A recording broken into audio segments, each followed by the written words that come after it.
This episode of Bass Freaks is brought to you by Dunlop Bass Strings. Dunlop Bass Strings are made in California and designed by the players at Dunlop to sound and feel the way a string should, with deep lows, strong fundamental punchy mids, and articulate highs. Dunlop Bass Strings offer a complete line with standard, nickel, and stainless round wounds, flat wounds, and super brights. They're also available in short, medium, and long scales, so go to jimdunlop.com and check out Dunlop Bass Strings. Hello, my friends. Welcome to Dunlop Presents Bass Freaks. This is a place for all of us bass freaks to chat it up, gain a little insight and inspiration, and have some fun with some great bass players, including the one that is here with us today, Mr. Lee Sklar. Thank you for being here, man. I appreciate you. It is a pleasure to be here, and there's nothing in my life that I enjoy more than a bunch of freaks. So this is perfect, man. Let's get freaky. Well, amen to that. Amen to that. So, tell me, how you doing, man? How's everything with, all the craziness going on the last year and a half or so? Well, it's kind of like what everybody's gone through, where I was sitting there with our band. We have a band called The Immediate Family, which we can get into and discuss, but we did a thing called the Rock Legends Cruise. It was one of those cruise things out of Florida down to the Grand Caymans and back with like Roger Daltrey and Nancy Wilson and Mark Farner. All these people were on it, and we were on the ship. And when we got off the boat, basically right after that is when COVID struck.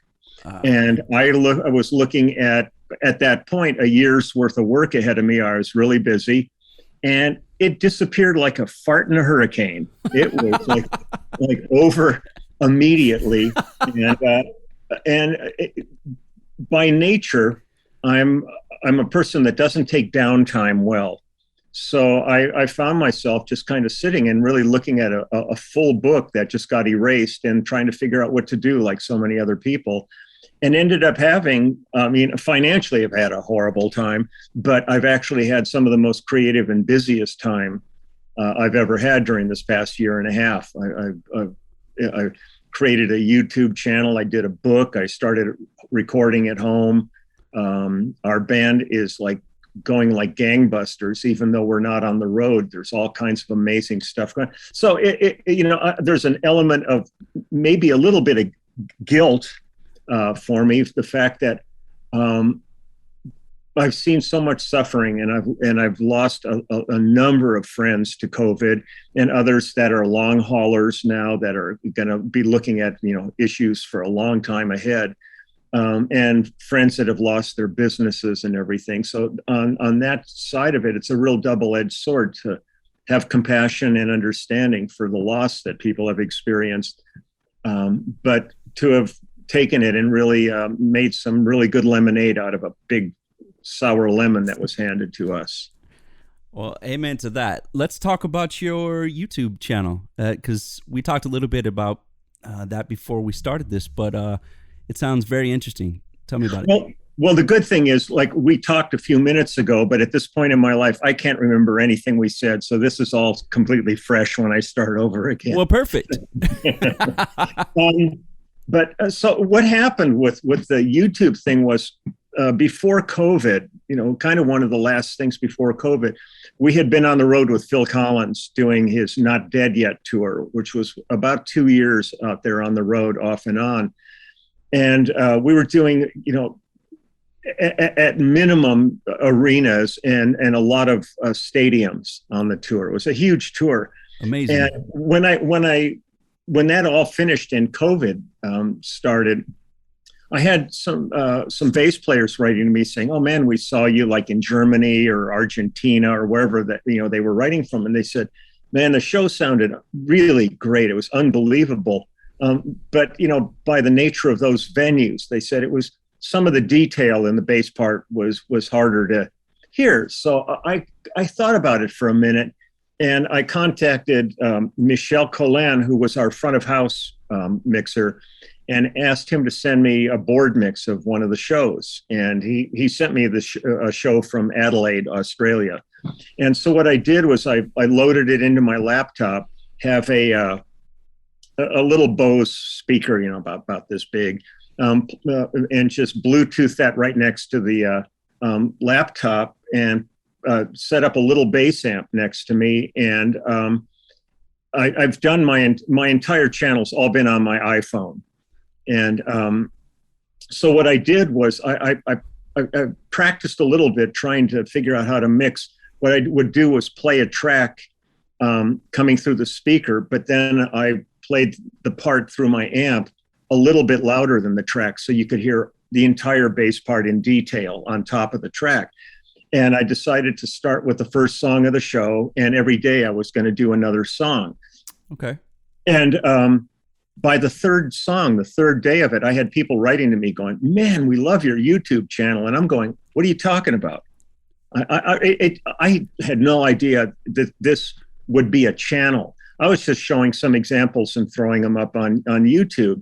And so I continued every day doing this, and people started writing in the comment section on it.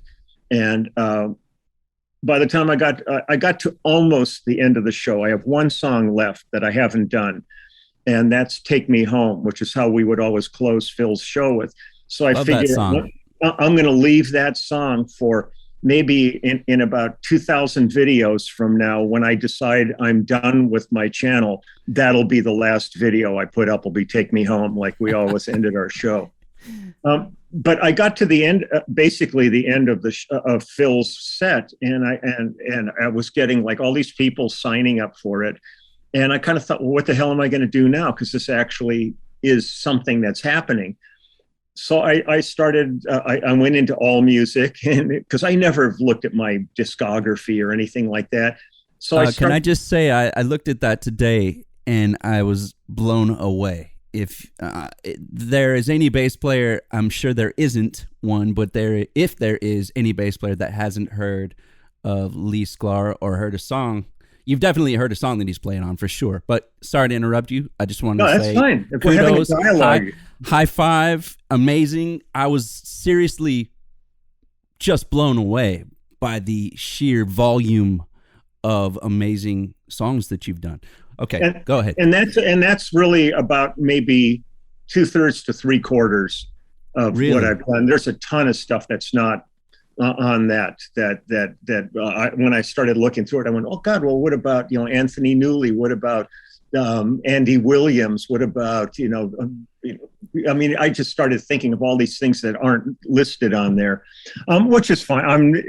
So what happened was, I started looking at it, and I decided to start pulling things off of that, and I haven't devoted tons of time to this. So what I did was I would pick a song. I mean, everything that's on my YouTube channel is something I've played on, except for I think one song, which was Rubber Band Man by the Spinners, because Bob Babbitt's bass part on that is one of the greatest bass lessons one could ever ask for. Yes, sir. Yes, it sir. Is a magic part. And I played along with it on the, because it's one of these things I learned for clinics, just to tell people, I said, now dig this bass part. And but 99.9% of everything on my channel is what I've played on. So what I would do each day is find a song, kind of wrap my head around it, and then perform it, along with the track underneath it. And I got into talking about who the other players were on it, producers, what studio we were at, tell stories about the artist. And when I first started doing these, they were like about 4 minutes long, and most of them now are up around 25 to 30 minutes on each video. So that's really elaborate. That's amazing. Yeah. What's the name of the channel? It's just go on YouTube and pull up Leland Sklar. Okay. That's it. It'll pop up. And as of today, I think today was 600. Hold on. Excuse me while I whip this out. I will tell you right now. Hit me with some knowledge. Today was my 693rd video. Awesome. And I haven't missed a day yet. I mean, I've been on the road. I've been doing things. I make sure every day I get something posted. So this has been great, because it's kind of made me go back and revisit things. Like I played Most of the songs from Spectrum with Billy Cobham, I put up Stratus and Red Baron and Tari and Matador, and all these songs that we did. So great. I've put up Toto and Lyle Lovett and Jackson Brown and James Taylor and Linda Ronstadt and Hall and Oates and all, just a whole variety. I try to keep it interesting on a daily basis. And like this past few days, every day I've been posting songs from the immediate family, our group's new album, and I've been playing the bass parts, showing all the bass parts to the album. The thing that's been fun out of this, especially though, one of the things that really kicked it in the ass and got it going was I did an interview with the great Rick Beato. Okay. And he put it up on his channel, and all of a sudden a whole bunch of people came, gravitated over to it. And through that, there's a guy named Aaron who's done a lot of stuff with Rick on his channel in terms of the technical stuff. And Aaron and I were talking, and he said, you ought to form a clubhouse. And so I have a clubhouse on my YouTube channel. Every video has links on it to my website where my book and all that crap is. And then there's this thing, Flat 5, which is Aaron's thing. And I've got a bunch of T-shirts and hoodies and mugs and all that kind of stuff going on.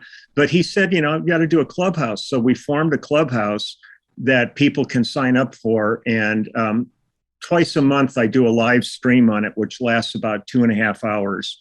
And tomorrow is a live stream.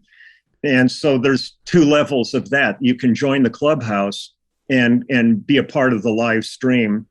And then there's an elite level where you can sign up. And I do once a month, I do one-on-one FaceTime or Skypes with people. And I usually it's like one day and I do about 22 people that day. I spend about 12 hours sitting at the camera, just catching up with people. But the clubhouse is great. It's become, during a really dark time where people have been, separated and not being able to be together, a remarkable community has grown out of this, of friendship. And all these people on it are so cool. And the thing that's fun is it starts at when I do it, it starts at 3:00 and goes to about 5 or 5:30. Well, I log in to set this thing up at about 2:30, and about 2:45 we send out the link to it. And man, I just sit here and watch the chats because everybody's talking to each other. They all know each other now. They're asking how they're doing, and a lot of people have said, I'm not a bass player. I don't know what I would talk about on your thing. We hardly talk about bass at all most of the time. We're talking about movies and food and what people are up to. And then there's always like internal conversations going on while I'm answering somebody's questions. I look at the chat and there's other people are talking about things and I jump in. So it's kind of like, it's kind of like being in the general store in Mayberry. It's we're playing checkers and stuff. Cool. I love it. It's actually one of the most enjoyable things I've ever done is having this clubhouse, and it's like $10 a month to be a member of it. It's not like you're getting it's definitely worth it. It sounds you like, and you don't go to Starbucks one day and you can join the clubhouse. Well, I don't know if I can do that, but I will join the clubhouse as well. You're building this community. That is awesome. Yeah, it's really great. And there's now 164,000 people on the channel. Oh my gosh. Yeah. Wow. Okay. I mean, I look at YouTube and stuff, and you sort of sit there and you go, okay, now, like if I was lighting farts, I could be getting like 800,000 views on this or something. But this is you might want to consider doing that just for fun. Well, I just got to be careful with flames around me. Yeah, you have a lot of hair going on around certain areas. It looks like. No, there's certainly not going. I'm not going to tempt certain body orifices with flame at this point. Let me ask you. Two questions came to mind. One being, what's the song that you're most proud of that you've recorded? Oh God, that's a tough one, because it's crossed over so many genres during the years. Still one of the important albums that I really enjoyed working on was Spectrum with Billy Cobham. We did that whole album in 2 days. It's really? It's one or two takes of each song. What year did you do that? 73. Okay. And I'll tell you, it feels as fresh today as it did then. It was an interesting situation because I was in a band which started as James Taylor's original band called The Section. And it was Danny Korchmar, Russ Kunkel, myself, and Craig Durkee on keyboards. And we were kind of a rock fusion group at that period. We weren't a jazz fusion group, but we ended up on the road opening for Mahavishnu Orchestra for about 6 weeks. So we became friends with, Jerry Goodman and Rick Laird and, and Billy and John and everybody. Well, when that tour ended, Billy got offered a record deal, and he called me and he asked me if I'd come to New York and do his album with him. And I had been on the road with he and Jan Hammer, so I knew the guys. The thing that blew my mind is I flew to New York. We did the album at Electric Lady Studios in New York. And I walk in the studio and there's Tommy Bolin on guitar. Now, when I was in a band called Wolfgang at the end of the 60s, which is the band I was in when I met James Taylor, Tommy was in a band called Zephyr in Los Angeles, and we both had the same management. So we did a lot of gigs together. And so when I walked in, I went, Tommy, man, what are you doing here? And he went, Lee, man, this is so cool. And because Tommy, to me, he had ups and downs. He had a lot of, issues, that he went through. But he was probably one of the greatest guitar players that, to me, has ever lived. I mean, when Jeff Beck, Jeff Beck says this all the time. He says when he heard Spectrum, it changed his entire outlook on how to play guitar. On that. And it's an amazing. How does it feel to be a part of that? I mean, just looking back throughout your whole career up to now. And I mean, I don't know if you would have imagined that you would have been a part of that when you started, but looking back on it now, I mean, that's gotta. All of it's weird to look at for me. Like when I started with James Taylor, I was still in college studying science and art, and we had met at a rehearsal with this band I was in. And when he got an opportunity to start his career basically in LA at the Troubadour, they had Cooch on guitar and Russ on drums, and Carole King was the piano player in the band. And they needed a bass player, and he remembered me from a rehearsal. Big circle of friends. Yeah, well, it's just like a perfect storm that came down. So I ended up doing that, and I thought it was going to be one gig, and that one gig ended up turning into the rest of my life. Wow. So you just never know what's going to happen. And it was like this process of like the perfect storm, where James was like the perfect face for this new direction in music of the singer-songwriter. It was a different singer-songwriter than like Phil Oakes and Bob Dylan and that group that was just before we hit. Our involvement was completely different than like the Wrecking Crew musicians, because not only did we do the records, but we wrote songs for them. There was production involved. There was touring involved. So you're a band member essentially. Yeah, you're a band member of every session you do. Wow. And that's how I've always approached it. When I get called to go to do a session, I think about it as though I'm a member of this band, and my commitment is that, even though I might only see them for one day. Yeah. But I've never felt about this job as you're a hired help. You're a plumber just going to fix a sink. That's not very common, because there are a lot of, I mean, I would say the majority of session players, at least, that look at it like that. Yeah, they do. And I mean, I've been in the studio now for a solid 52 years working. Wow. And I still get completely jacked when I get a phone call to go do a session and stuff. Like right now, we're in the middle of an album with Susanna Hoffs from the Bangles. Oh, nice. and we're finishing that up this coming the 11th and 12th. But we were in 3 days a week ago, and we cut 14 tracks with her. And it's Russ Kunkel playing drums, and Cooch was there, and Peter Asher was producing, who was, James. I mean, it's all those this all is your friends. We've all been together for a long time, and there's a thing that happens when this unit gets together. And one of the things that's been interesting during this whole period is for anybody who's never seen the Wrecking Crew movie, they should really see it, because it's a movie that was done by Denny Tedesco, kind of honoring his father, Tommy Tedesco, who was probably the greatest studio guitar player that ever lived. And it's a movie about the studio musicians of the late 50s through the 60s into the 70s. And the thing that's been really exciting is Denny is doing a documentary movie about our band. And they're in editing mode right now for it. So we're about a month away from seeing the first rough cut of this movie. Congrats on that. Yeah, so it's all a trip. But I talked to Denny about it, and because a lot of people heard when Denny was doing it, they say, "Oh, it'd be like the Wrecking Crew movie." And he went, "Really, the Wrecking Crew was around for about 10 years, really working. I mean, they did everybody from the Beach Boys to Frank Sinatra to the Tijuana Brass to the Association. They did everything." I mean, Carol Kay was the bass player in the Wrecking Crew, and Bobby West did some, and Joe Osborne, and Hal Blaine and Earl Palmer and all these amazing players.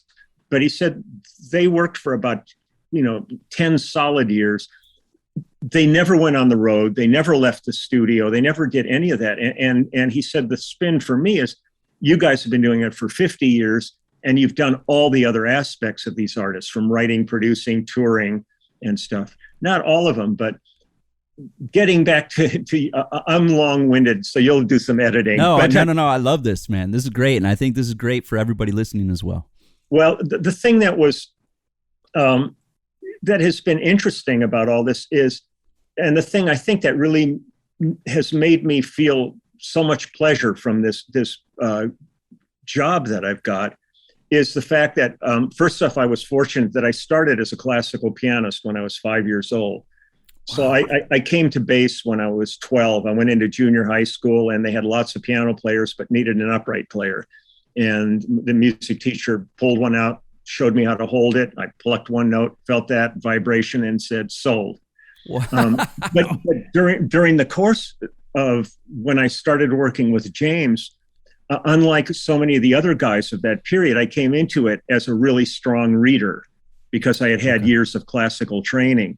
So once our names started getting out there, and one of the greatest things in my career was that when we did James's first records, Peter Asher produced them, and Peter insisted that our names all appear on the album jackets.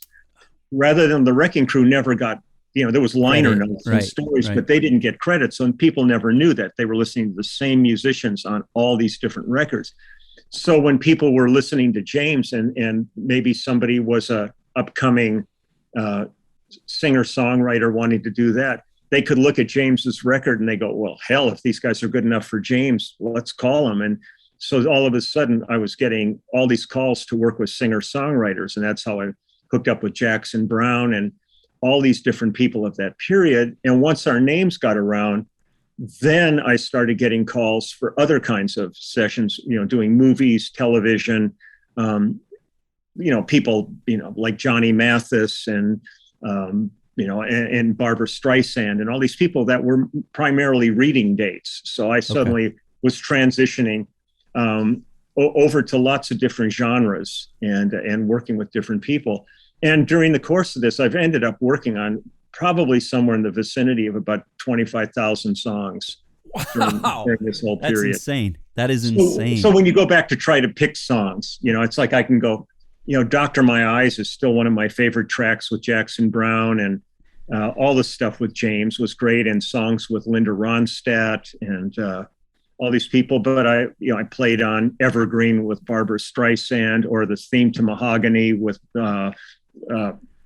I'm blanking here, Diana Ross. I think it's the variety of things that's really kept me feeling fresh in what I do. And then I get called for funk dates and R&B dates. And I spent years in Nashville doing country dates we talked about that a bit. I did all of Jimmy Bowen's work when he moved down to Nashville, because I used to work with Jimmy when he lived in Los Angeles. And when he moved down and took over Capitol, he called me and he said, "You want to come down here and work?" And I said, "Hey, I'd love to." And that's how I got to know all the, Eddie Bayers and Reggie Young and Billy Walker Jr. and all the great players, and became friends with people like Michael Rhodes and Michael Brignadello and all the, great bass players in Nashville. So you're just saying yes, and through saying yes and your obvious love for what you're doing and bringing that vibe and energy, things have just come to you. You can clearly pick and choose what you want to work on. What do you say no to? I almost have never said no. Okay. I might say no to something that I'm getting a gut feeling, or people have warned me about somebody who's like kind of a rip-off person, and you just kind of think, man, this could be more trouble than it's worth. The only time I would really say no, though, is if I've done something for somebody and it was a drag and they call me back to do another one. I might say no at that point. But I always encourage players to take everything. It's one of those things, you never know what sits around the corner. So, you might get called for something and you kind of go, maybe it might be okay. But you meet somebody on that date that you suddenly go, oh man, we've got to work together more, and other things happen. You just don't know. So I remember I was talking to Hal Blaine once about this, and when he was starting in the studio scene back in like the 50s, or he said he got called for a session, and they said, "Yeah, you do play percussion, don't you?" And he said, "Well, no, I'm great. I'm really good." He had never played percussion in his life.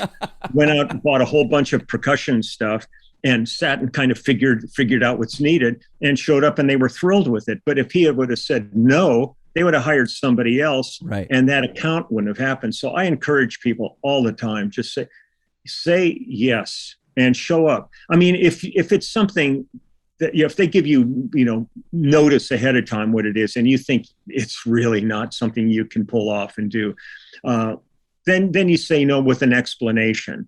But I remember I have a friend in Nashville who called me to work on a song on an album he was working on, and he played me the demo of it.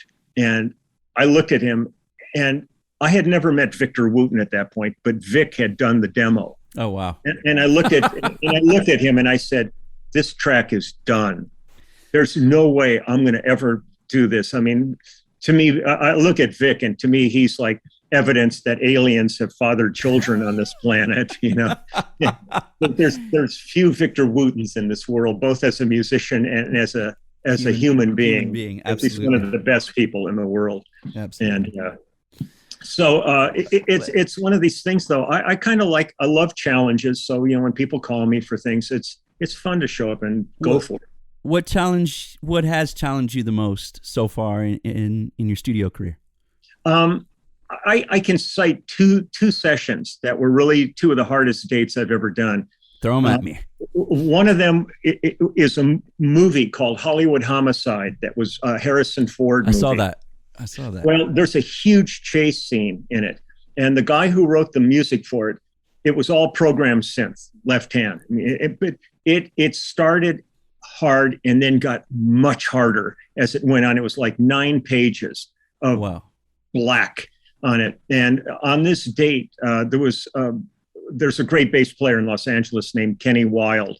And Ken was playing upright on the date, and I was electric. And this chase scene was all electric bass. And as soon as I opened this thing up, man, my heart sank. It was so insanely hard. And everybody at that point in the session broke to go to lunch. And I told him, I said, I'm staying, I'm working on this. And as they were leaving, Kenny leaned over on my shoulder and he went, better you than me. And I worked my nuts off during that lunch break to figure this out. And we finally, they came back from lunch and we did it, and I got it. And then I saw the movie, and it's all squealing tires and gunshots and dialogue. I mean, I was sweating bullets over this. And at the end of the day, I had the composer sign the score for me. And all he wrote was, "Hey, Lee, I'm so sorry." And then signed his name. So that was one of the dates. And the other one was Linda Ronstadt. To me, is one of the greatest artists I've ever known. I mean, and her movements from rock through doing her Great American Songbook, or her Broadway work, her homage to her father with all the Mexican music she grew up with and all that. She does everything unbelievable. Well, at one point she was doing Pirates of Penzance on Broadway. Oh, wow. So they were going to then it was going to be turned into a movie. When they recorded the pit orchestra for this, I think by the time they did it, they had gotten pretty lazy, and things that, you would have, been fine in a theater. Suddenly, if you're thinking about as a movie, this stuff is really not going to work.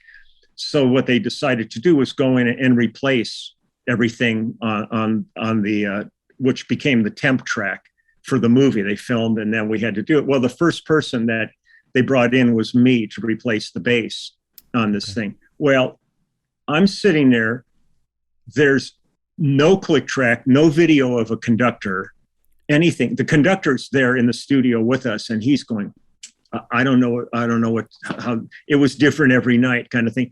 And Gilbert and Sullivan is ferocious. Tempos all over the place, time signatures.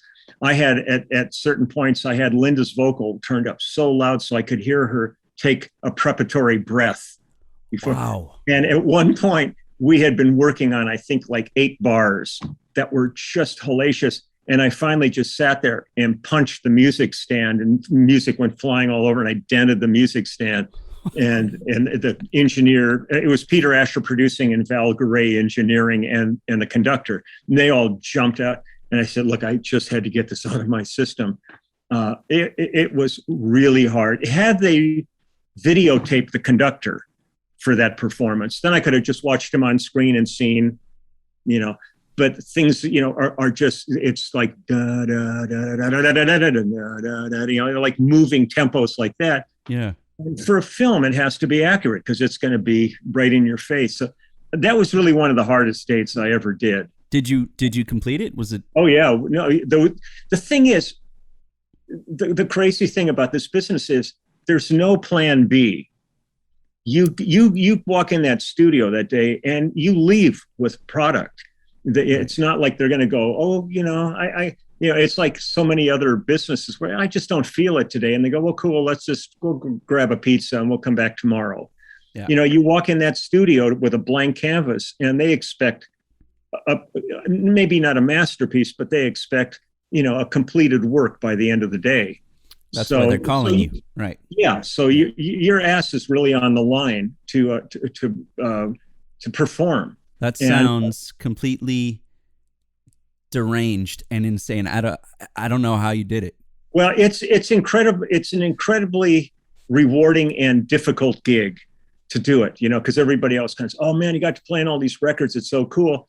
But people that don't understand the process that goes into it don't really realize the stress and the pressure you can be under. Especially, there were times where I was, could get jealous, where I look at somebody like Flea, mm-hmm. and all he's really had to know is Chili Peppers. Right. He can go off and do whatever he wants to do, and he's a really fine musician. So, but you think of these guys that are in bands. I think of Timothy Schmidt being in the Eagles and stuff. And these guys have had massive financial, successful careers and all that. And I look at it from my standpoint, and every single day I have to join a new band and get into their headspace and do music that I've never heard before. And when they're coming in with just a piano or a guitar, and you're finding all the parts. And beyond that, if you really are engaged, then you're also throwing out suggestions for production, for arrangement ideas. You get in much deeper. So I thrive on this gig, but it is a hard gig. Some sessions are really easy and other sessions are really, really hard. And and you really you have to leave with a product at the end of the day. So especially if you care about what it is that you're doing, I think exactly. that that is a little bit transparent sometimes. When you don't care, people can feel it or see it, or the outcome is not, and then really, you don't get called then you back. didn't go. Exactly. I was going to say, so on your YouTube channel, you're going through all these songs that you played on through the years, and you're playing along to it. Do you think that your approach has changed at all? I mean, are you hearing things any different now? Yeah, Say, you play a line that you played 25 years ago and you come back to it. Are you feeling it a little bit different? Well, not only are you feeling it different from 25 years ago, if you had recorded that song the next day again, it would be different. Yeah. Because to me, it's all really, I always tell everybody, everything I do is etched in mud. Okay. It's all really, it's always it's a process that's always ongoing. And one of the things it evolves a bit. Yeah. And one of the things I came to grips with on this channel when I realized this was going to be a long-term thing and not just, putting up a dozen videos and then be done with it. Right. When I started looking at other songs from my career, I got to the point where I thought, I'm not going to play every day. I'm going to present the song and talk about what went on, and then I'm going to be an audience with the people, because things like Gene Clark, who was one of the singers in the Byrds originally, he did a seminal album called No Other, which is really one of the great cult albums of all time. And like on the track No Other, I think I have 6 basses on it. I'm doing all kinds of stuff on it. And it became the dominant instrument on it. And I thought, there's no way I'm going to sit here and play along with this and have it be that moment in time when you're digging back. So to sit and play Your Smiling Face with James Taylor, things like that, I'm happy to play along with those. And one thing I did not commit to, I'm committing to the basic idea of the part and the feel, but I'm not sitting here cutting karaoke records or, stuff to be heard in an elevator. So sometimes I'm playing these and they're not exactly like the original was. It's the intent is there, but it's more for just people to, get the vibe of it. Have you noticed a difference though in your playing? Has it changed or evolved? I think that there's an element of my playing that probably from the beginning up to this point, first off, everything I do is predicated on the song we're doing at that moment. Right. Okay. So if I'm suddenly getting called to do a fusion album, then I'm going to be stepping up and digging in deep into that. If I'm being called to do Reba McEntire and we're doing a ballad, I'm into that. But as a general thing, from where I started to where I am now, I would say I've probably refined my parts and simplified them when necessary, just to find the absolute essence of what that song needs, and don't throw anything else in there that's superfluous, but throw in just enough to leave your signature. Got you. That's important. Yeah. And finding your voice. Yeah, because I have so many people that'll come up to me and they'll go, man, I was listening to this record the other day and I swear to God that's you on it. And they tell me what it was and I go, yeah, there it is. They said, I knew it was you, even though it's not like a solo record and you're not listening to somebody. So it's there's something to be said for that. You've created your voice, and people recognize that. Let's talk about gear a little bit. How do you decide which basses to take to sessions and stuff? I usually take,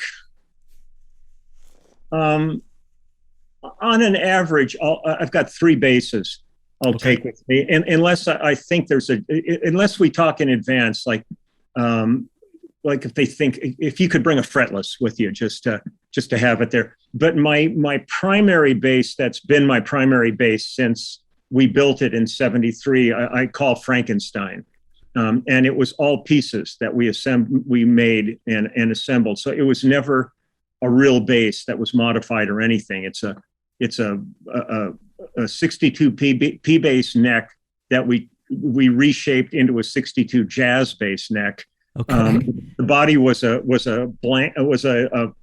precision Charvel body. Charvel was one of the companies that built all kinds of replacement parts. And I went to their factory and went through a stack of alder bodies that the run they had was for precision basses, and hung them all each one from a piece of wire and just tapped them. And I found one that resonated perfectly. So we got that. I ended up building this bass with John Carruthers, who's a great bass builder. And back in the 70s, especially, Westwood Music out here in LA was like the watering hole for all the musicians. So you'd go there and hang out. Jackson would be there, Ry Cooder, any of these guys would be, just jamming and hanging out there. Fred Wallachy had created an incredible environment there for musicians. And John Carruthers ran the repair department. So we built this bass there. And so it was this blank alder body, but I always preferred jazz bass over precision bass. So we ended up putting 2 sets of P bass pickups where jazz pickups would have gone on it. And they were EMGs that Rob Turner had just started EMG. And these were his first generation pickups, which are still unbelievable. Active or passive? Active. Active. Okay. But they're not active like most active now are. They're active like if you had passive on steroids. Okay. Now, so it doesn't have that like super hype thing that gotcha. A lot of active stuff has now. And one of the things we did different on it, I talked to John about it. I said, I think Leo Fender got it wrong on the P bass when he put the half of the pickup that's under the G and the D string closer to the bridge and the A and the E closer to the neck. I said, why not reverse that? Because by the nature of the tonality and the strings, if you put the A and the E closer to the bridge, they're going to have a little more clarity than the G and the D, which will even it out. So we did that with 2 sets of pickups. So we've got those on it. It's got a badass 2 bridge on it. It's got one of the first hip shot detuners. And the real game changer for me was when we changed the profile of the neck, we had to pop the frets. So when we refretted it, I had them refret it with mandolin frets.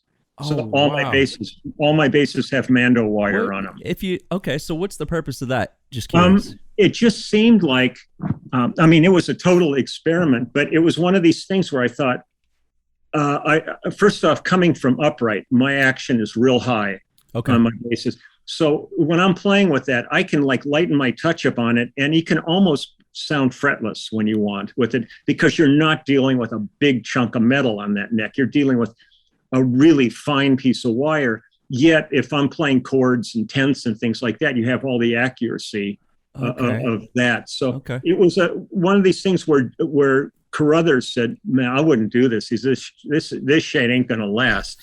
Because I always use round wounds. I've got a couple of basses with some flats on them, but for the most part, I really love rounds. And he said, this will just grind them away. Well, that bass is on probably 80% of everything I've recorded since then. And I'm on my 3rd refret. Oh, wow. So they didn't wear out. Yeah. And so I would take that with me. One of the things I've done over the years, a huge chunk of my work is replacing synth bass. And everybody who programs synth bass has a left arm about 18 inches longer than their right arm, so they can reach as low as they can possibly get. And I kept searching for a 5-string that really bred in that register and didn't find anything that was really satisfying. That you pluck along, and the G and the D and the A and the E all sound nice, and then you hit that B and it's just kind of not as defined as. Yeah. And I was at a NAMM show probably about 18 years ago, at least, I guess now. Probably about 18 years ago. And this guy came up to me and asked me if I would try one of his basses, and it was Sheldon Dingwall. Oh, okay. And I went back to Sheldon's booth with him, looked at the fan fretting, explained this to me, and he talked about Ralph Novak's concept for fan fretting and tempering the bass, really, because your B string is 2 inches longer than your G string, and it all splays out. As soon as I played that B string, I said, I love you. Oh, wow. and to me, and I even got a hip shot on my B string to drop it to an A. And it reads absolutely clear note-wise. And there's a lot of great basses on the market at this point, but I absolutely love Dingwall, and so I've got a signature model that I've done with him. We just did a few mods recently on that. Yeah, it's been a few years, and we keep playing around with it because he's always hungry to keep advancing things along. For the same reason, like I've got a signature bass that I've never taken a penny for. I said, look, at whatever you sell, man, just reinvest it into the shop. It's a boutique shop and all that. I just want to see the best instrument possible, and so it's been a great relationship with him. That's awesome. When I'll finish the gear and then I'll tell you what I do with my Dingwall. Then the other bass that I've got is one of the things that was always fun to go to was Bass Player Live. Yes. When Bass Player Magazine would put this on. And one of the companies that always had kind of a big footprint at any of these things was Warwick.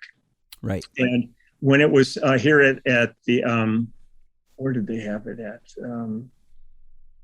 Somewhere in Hollywood. I can't remember SIR? now. Was that the... It was probably SIR. Yeah.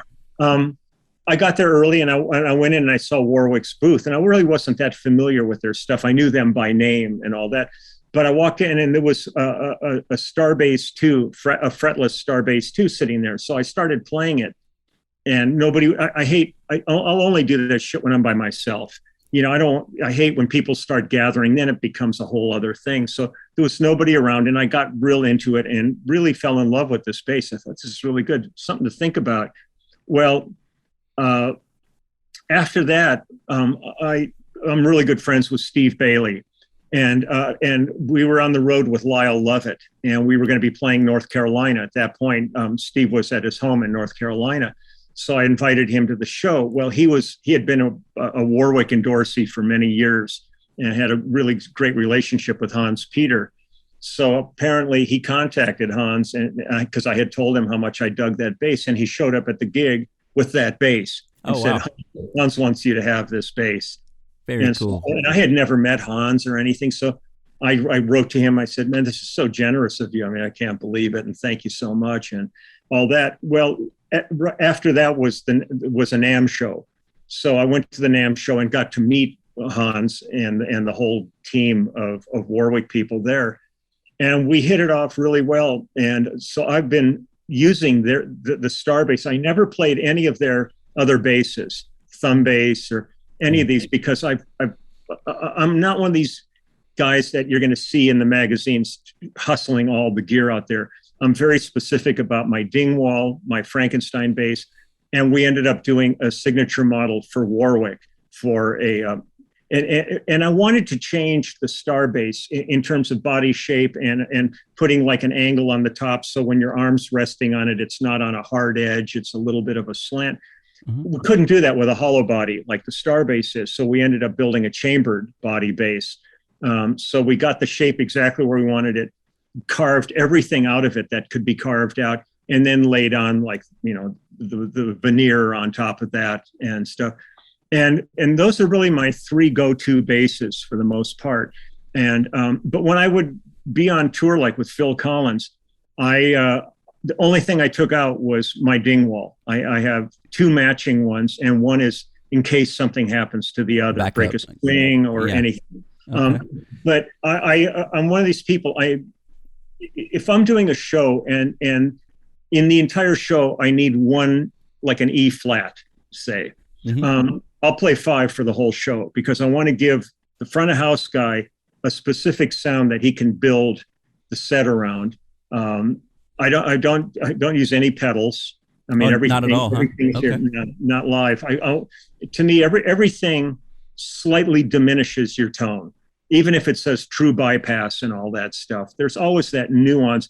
I don't go wireless. I always am hardwired on everything, because it just, when we A/B'd the difference on those, it's, for me, in my ear, it's just what I want to hear. Never used in-ears. Still no? Still, like with Phil Collins, Lyle Lovett, Toto, any of those people I work with, always have wedges for it.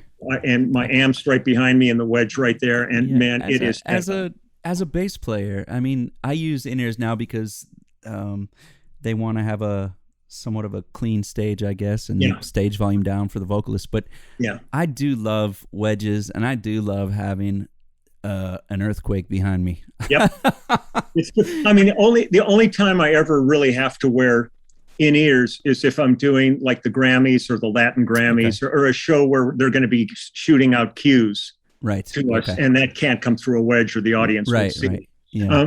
But other than that, it's like when I'd be out with Phil, like Daryl Sturmer would come wandering over and stand next to me, and he'd go, "Fuck, this sounds so good here," because everybody else on stage is in ears. Yeah, I'd be the only guy. But so I just bring one bass, to do it and have that one consistent sound throughout the set. Simple, and it works. Yeah, I really love simplicity. It was a difficult thing with when I went on the road with Phil in 2004 and we did the first final farewell tour. They brought in a bass tech for me, a guy named Steve Winstead. His nickname was Chinner.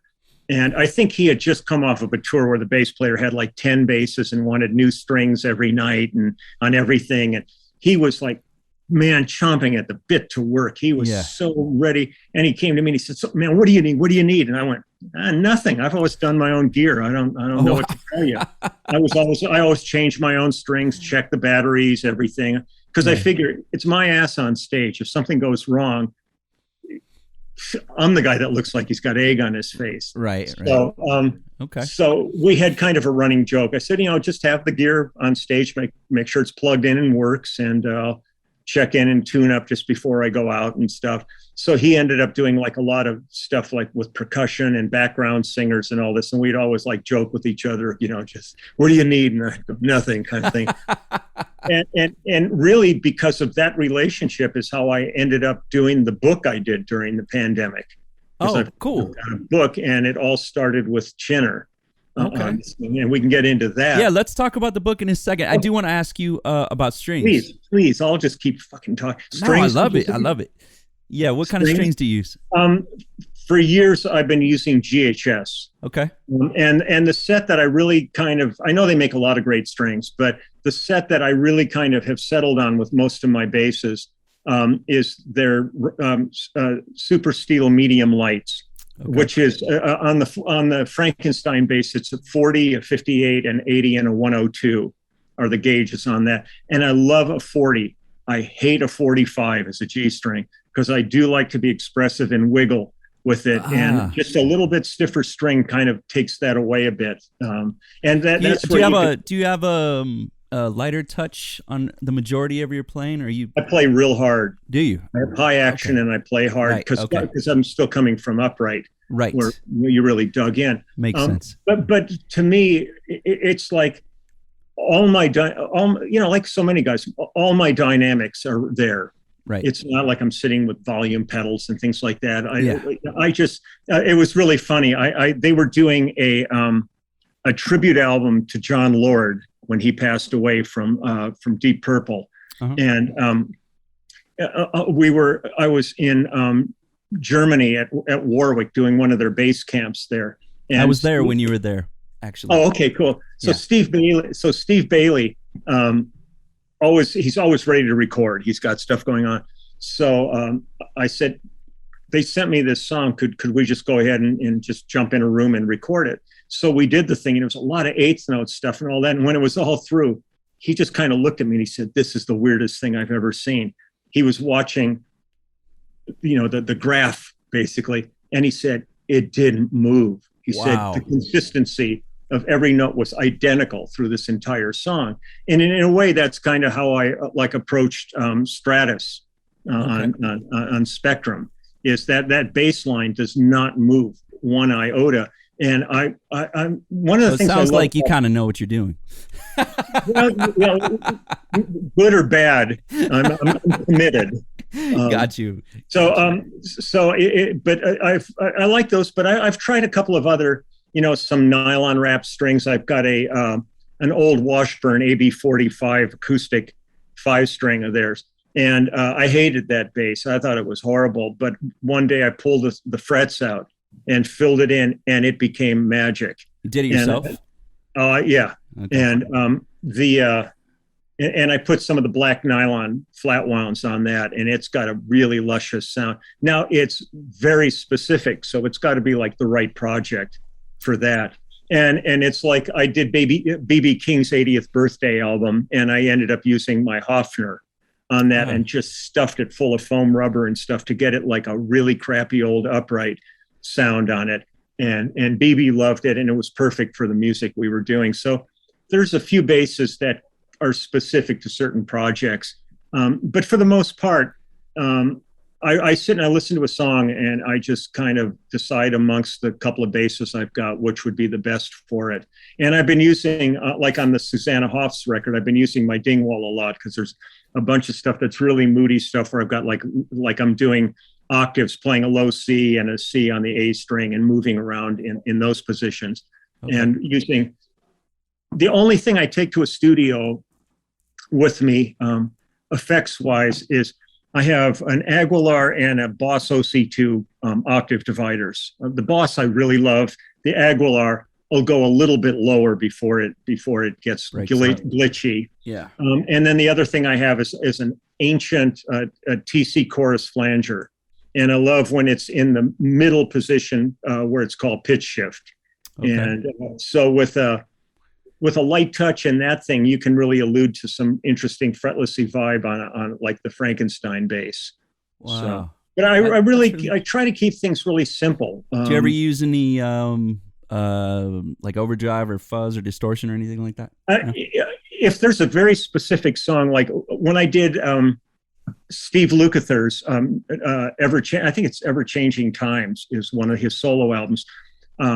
It was a great record. I mean, I love Luke. I've worked with Luke since he was amazing. 19 years old. And on one of the tracks was Jammin' with Jesus, it was called. And it was Abe Laboriel Jr. on drums, and myself and Luke and Jeff Babco on keys. And we wanted this thing to be nasty. So we got our hands on a I think it might have been a DI that had an overdrive in it. I can't remember.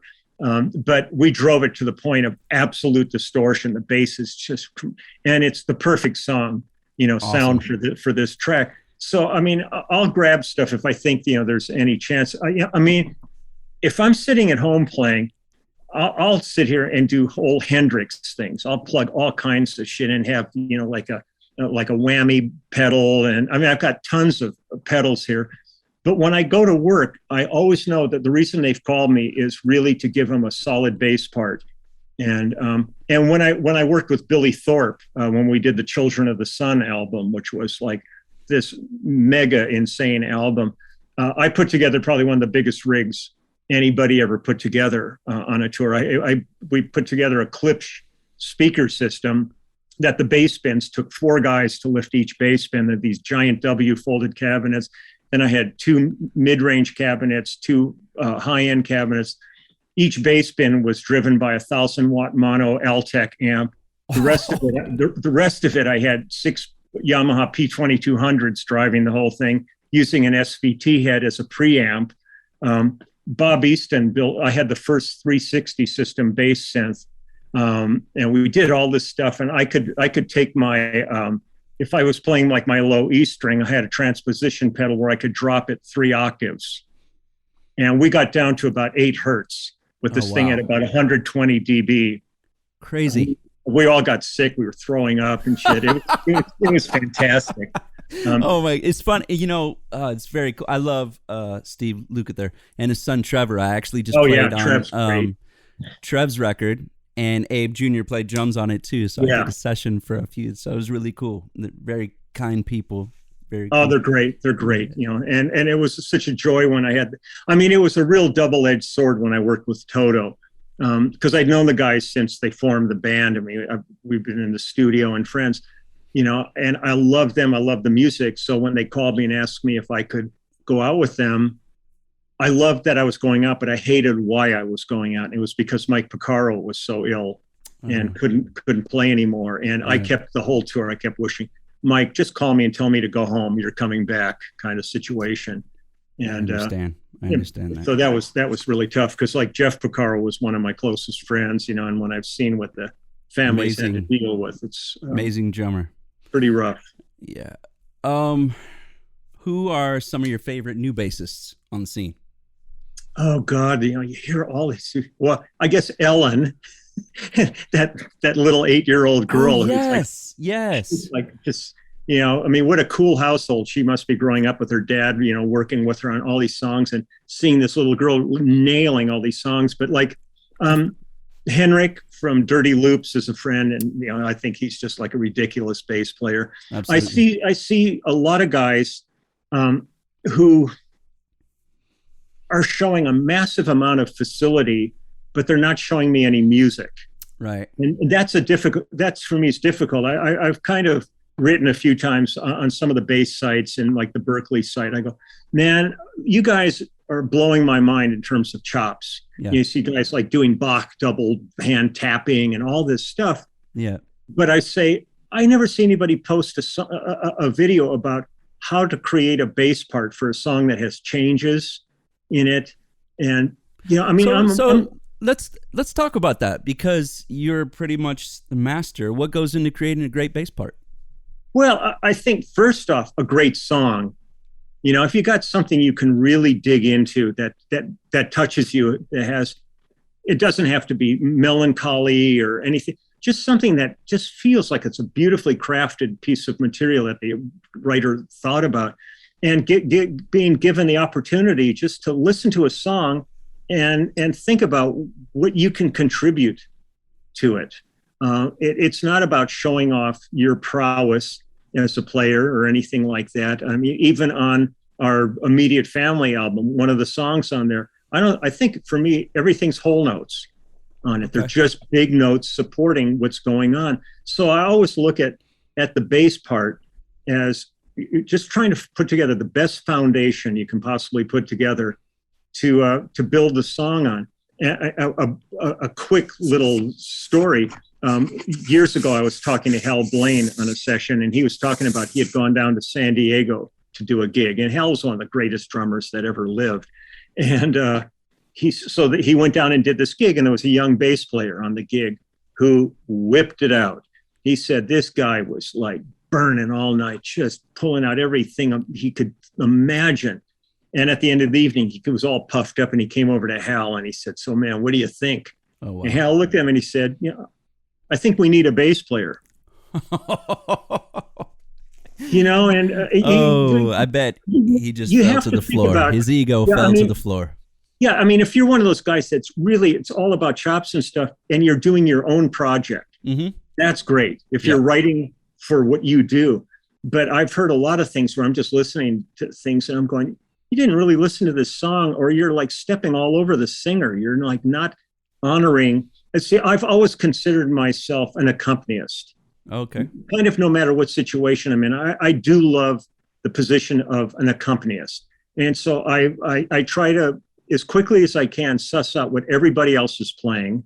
I want to know the guitar parts. I want to know the keyboard parts. I just did an album with a girl named Laurie Basilio, who's like one of the monster guitarists out of Brazil. She's like amazing. She's a beautiful girl, sits down to play guitar, and you're going, holy crap. Wow. And it was me and Vinnie Colaiuta worked on her thing. But I looked at it as going, I've got all these parts in here, but I'm accompanying her. So you don't step on her. You make sure you're in a supportive role.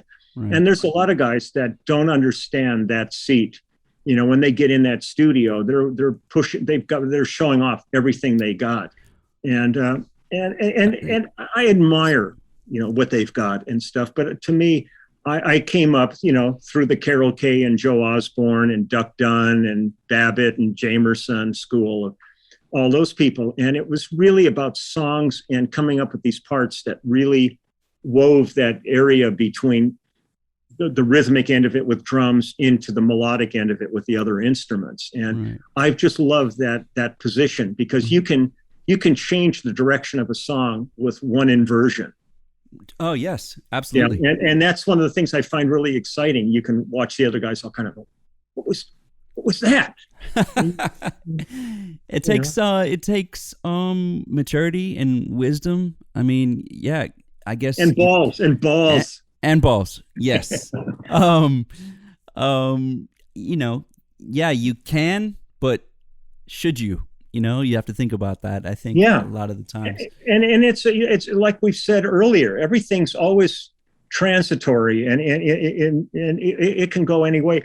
I mean, for me, it's like I really hate when I'm working on a song for somebody and I haven't heard the vocal, because I really have no idea emotionally what the song is about. I don't want to do a fun bass part and find out the song was about death and suicide. Right. You know, so that is a great point. That's a great point. And Yeah, and now that you mention that, I do love to play off the vocal when I'm recording bass.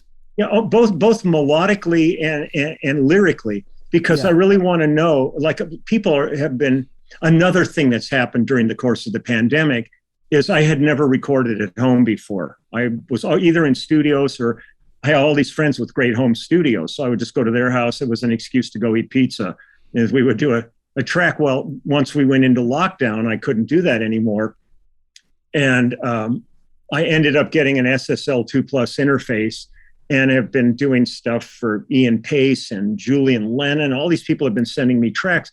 But when I get a track that doesn't have a vocal on it, I really don't know what the hell the song's about. I'm just playing a chart.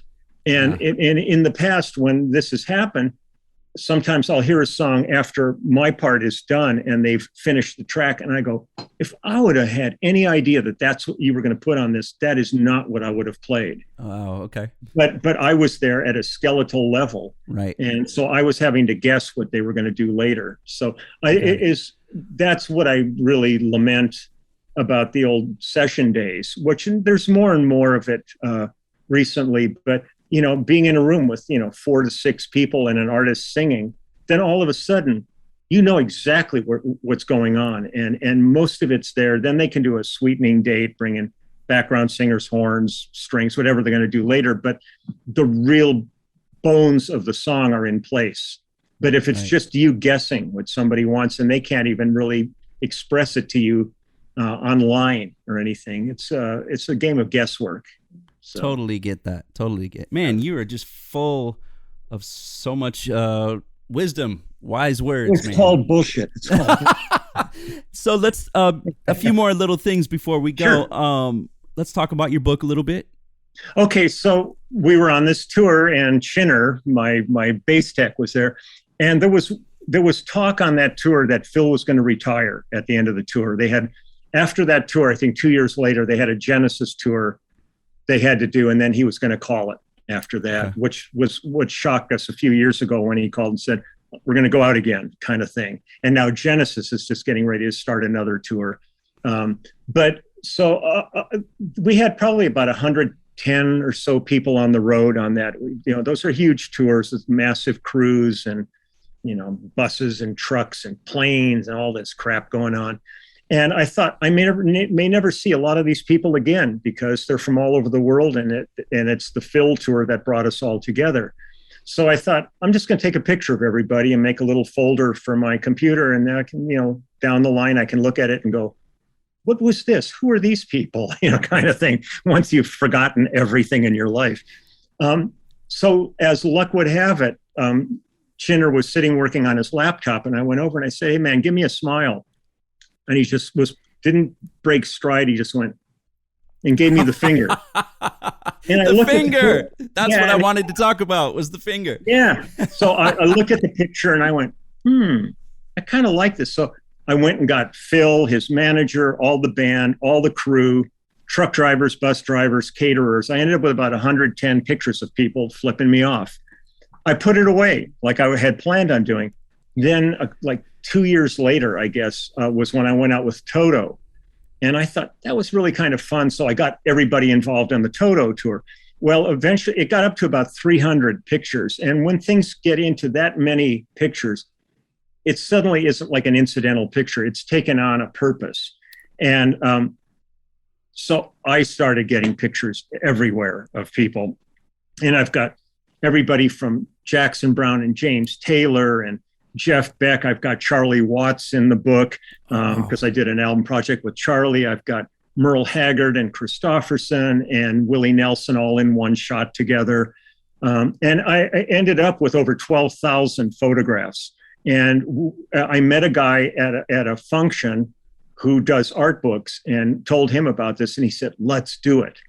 And so I've got this huge coffee table book with about 6,000 pictures of everybody imaginable. I mean, from Art Garfunkel to Barry Manilow, but people like Bernie Williams, the center fielder for the New York Yankees. I did an album with him, and he's in it, and all these, but also the man on the street, because to me, it's about humanity. So there might be somebody who I met who just had, I took their picture, and they got a big picture, and on the next page, there's Jay Leno, but he's not a huge picture. Right. Because I didn't want to have a thing saying, here's the celebrities, and then here's, and to me, there's a finite amount of ways you can give somebody the finger. Like Jack Black. When I got Jack Black, he goes, you want balls or no balls? But the faces are infinite. So to me, the whole thing was really about, I love looking at it just to look at people's faces. And we put together this 6-pound, huge, high-end coffee table book. And is it published? Is it out? I published it myself, and I have a website for it, which is, I tried to get my name as a domain, and somebody owns it. What? And people buy these things up, and then they go, well, when you want it, why don't you come to me? And so I said, screw that. We put together a website called lelandsklar'sbeard.com. Okay. And on that website, I have the book, and Pete, you can go there and see samples of it. And there's two options. You can buy one that's unsigned or buy one that's signed and personalized to you. So that's the person's call. And Christmas is coming up, so it'd be a yes. Then we did T-shirts that have my beard on the front of the T-shirt.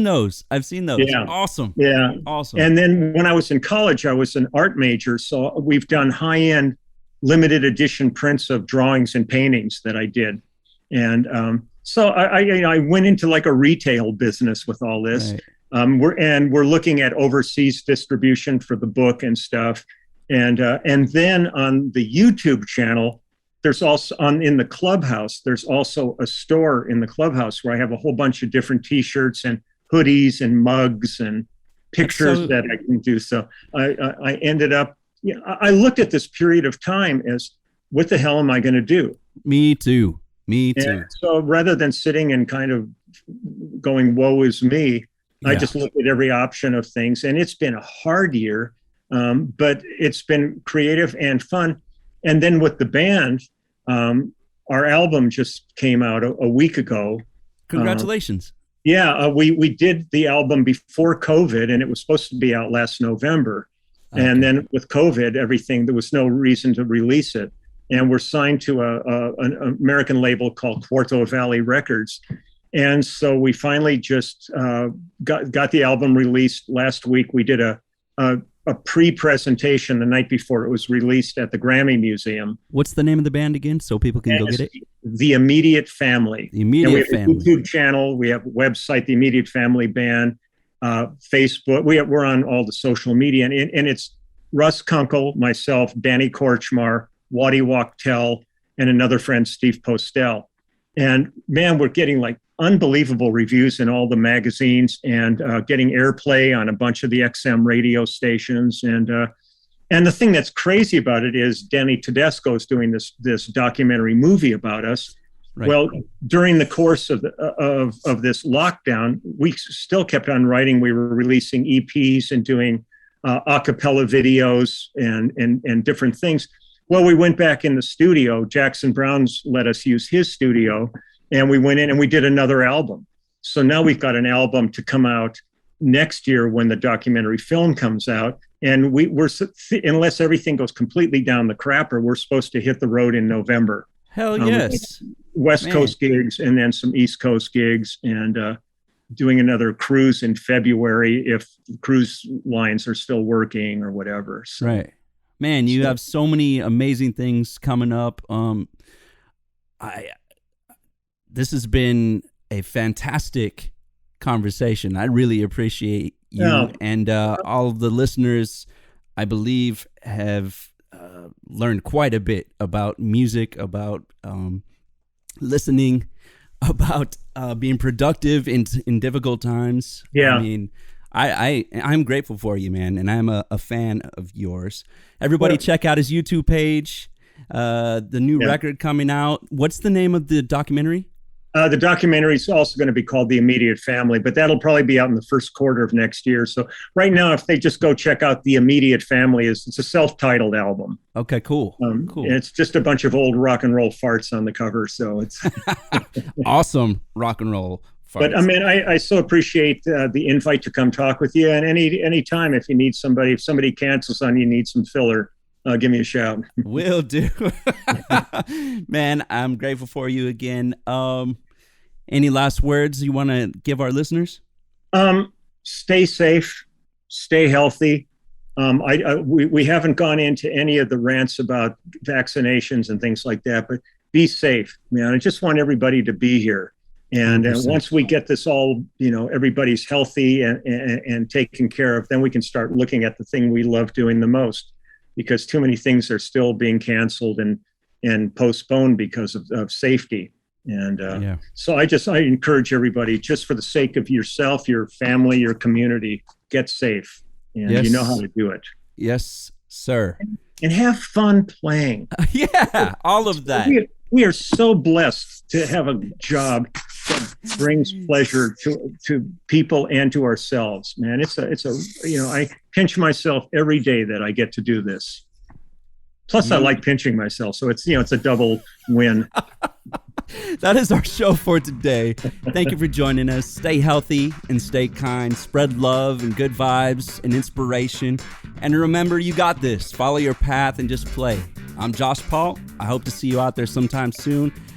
Thank you to Dunlop so much for making this show possible. And be sure to check out Bass Freaks wherever you get your podcasts.